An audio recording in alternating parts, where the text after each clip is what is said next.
톰님 인사 부탁드립니다. 안녕하십니까. 와인 마시나 톰 이준혁입니다. 네, 오늘은 어떤 이야기를 들려주실 건가요? 오늘은 샹볼 뮤지니의 탑 생산자 마지막 편인 도멘 꼼트 조르주 드 보규에입니다. 보규에는 무려 550년의 역사를 지닌 와이너리로 20세대 이상을 대대로 운영해온 부르고뉴에서 가장 유서 깊은 와이너리 중 하나입니다. 참고로 보규의 가문만 300년의 역사를 지니고 있습니다. 사실 이 1789년에 일어난 이제 프랑스 혁명을 기점으로 대부분의 포도밭들이 소유주가 바뀌게 되었는데요.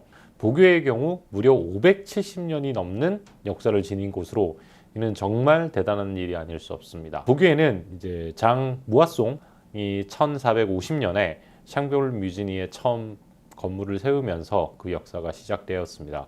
상당히 부유했던, 상당히 따뜻했던 그는 지금도 와이너리 옆에 있는 교회를 짓기도 하였습니다. 이후 같은 가문으로 이어지던 와이너리는 여성들이 몇 차례 물려받기도 했는데요. 소유주의 성이 바뀌게 된 것은 1766년 카트리느 보이에르와 세이스 밀키오드 보규에가 결혼하면서부터입니다. 이후 와이너리는 더욱더 확장을 했고요. 1925년부터 와이너리를 이끌기 시작한 꼼트 조르주 드 보규에에 의해서 그 명성이 전 세계에 알려지게 되었습니다. 참고로 보규의 레이블은 이때 만들어졌다고 합니다. 그리고 지금도 와이너리는 1450년에 지어진 건물을 그대로 사용하고 있습니다. 앞서 언급해드렸지만 사실 샹볼 뮤지니의 원래 이름은 샹볼이었습니다. 하지만 1880년 샹볼에서 가장 뛰어난 포도밭인 뮤지니를 붙여서 샹볼 뮤지니로 마을 이름을 바꾸게 되었습니다. 그리고 보규에는 부르고뉴 중에서도 가장 뛰어난 포도밭 중 하나인 이 뮤지니를 무려 7.12헥타나 소유하고 있는데요. 총 면적이 10.32헥타니까 보규에가 무려 70%의 포도밭을 소유하고 있는 것입니다. 20세기 초반에 이제 꼼트 조르주 드 보규에가 포도원을 물려받으면서 보규의 전성기가 시작되었는데요. 이 당시에 이제 조르주 루미에의 큰 아들이었던 알랑 루미에가 꼼트 조르주 드 보규에의 지휘 아래 보규의 와인메이커로서 일을 하면서 포도 관리까지 맡아 사실상 보규의 전성기를 이끌었죠. 꼼트 조르주 보규에는 1925년부터 1987년까지 무려 52년 동안 보규에를 이끌었습니다. 딸인 엘리자베스 드 보규에가 와이너리를 이끌고 있는데요. 2002년에 세상을 떠나면서 지금은 20대인 꼼테 스클레드 꼬장과 마리드 아두세트가 와이너리를 소유하고 있습니다. 다시 이제 알랑 루미에는 꼼트 조르주 보규에가 자꾸 하자 자신의 와이너리를 만들고 보규에를 떠났죠. 프랑스와즈 밀라가 와인메이커로 일을 시작하였고 조셉 드루앙에서 세일즈 디렉터로 일을 했던 장릭 페핀이 영입되고 마지막으로 포도밭 관리자로 에릭 부르고뉴가 이제 합류하면서 보규에는 이제 다시 부르고뉴의 정상급 와인으로 올라서게 되었습니다. 하지만 이제 1960년대에서 70년대까지는 이제 보규의 암흑기라고 불릴 만큼 시장에서 좋은 평가를 받지 못한 시절도 사실 있었습니다. 재미난 것은 이때도 꼼트 조르주 보규에가 오너였고 와인메이커가 알랑 루미에였다는 것인데 사실 부르고뉴에서 이런 일이 종종 있기는 해요.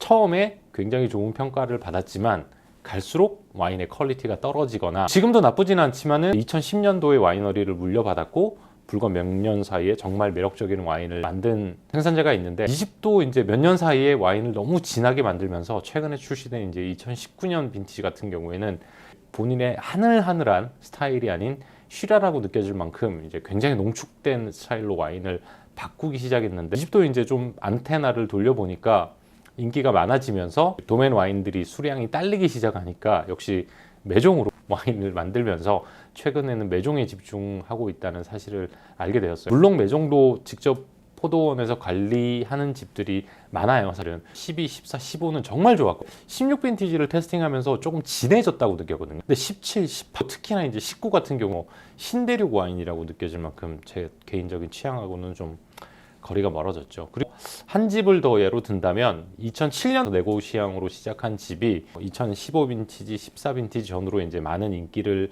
얻으면서 물량이 딸리기 시작했죠. 그런데 이 집은 통가리를 해요.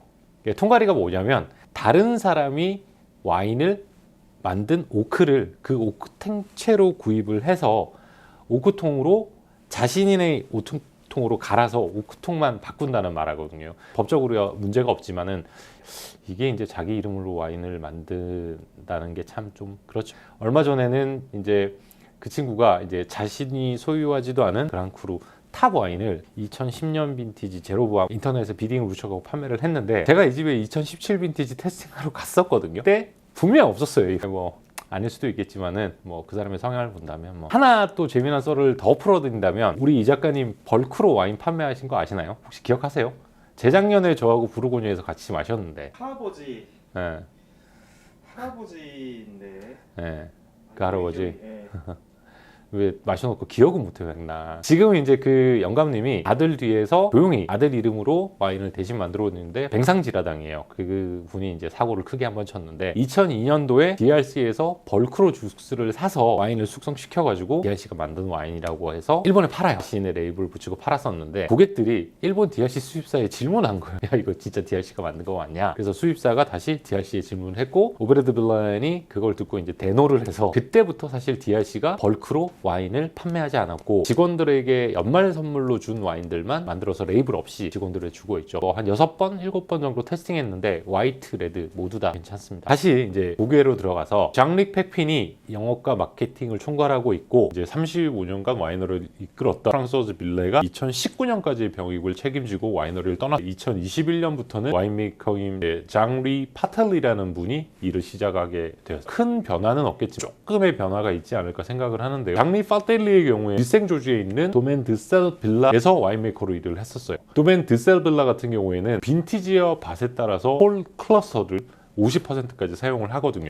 근데 이제 보교회 같은 경우에는 100% 디스템이자 와인 스타일이 좀 바뀌게 될 수 있다는 거죠. 이분이 2021년 빈티지부터 와인 메이킹을 총괄하고 있는데요. 과연 이제 어떤 스타일로 와인이 바뀌게 될지 이제 궁금해지는 테마. 프랑소아즈 밀라는 2017 빈티지부터 그의 아들인 줄리안과 함께 자신의 이름을 딴 와인을 출시하고 있습니다. 이제 첫 빈티지부터 가격이 보교회 못지않은 고가에 판매되고 있죠. 보교회는 포도밭도 지금 아직 에릭 부르고뉴가 관리를 하고 있고요. 완전한 유기농 방식이 아닌 최대한 유기농에 가까운 방식을 사용한다고 합니다. 비료를 사용하지 않고 밀류 같은 이제 병충해가 발생 꼭 필요한 상황에만 최소한의 양을 사용한다고 합니다. 포도나무는 주로 꾸르똥 방식을 사용해서 관리하는데요. 이 방법의 경우에는 기업 방식보다는 수확량이 작지만 뛰어난 집중도를 지닌 포도를 얻을 수 있는 장점이 있다고 합니다. 보교의 경우에는 이 방식을 통해서 25에서 30헥토리터 퍼 헥타르의 수확량을 만들고 있습니다. 포도를 수확한 뒤에는 아주 큰 배럴에서 발효를 하고, 등급에 따라서 이제 뭐 최대 18개월 정도의 숙성을 거칩니다. 그리고 이제 뉴오크 비율은 등급에 따라서 조금씩 달라지지만 최대한 30% 넘지 않고요. 정제나 여과 없이 영입을 하고 있습니다.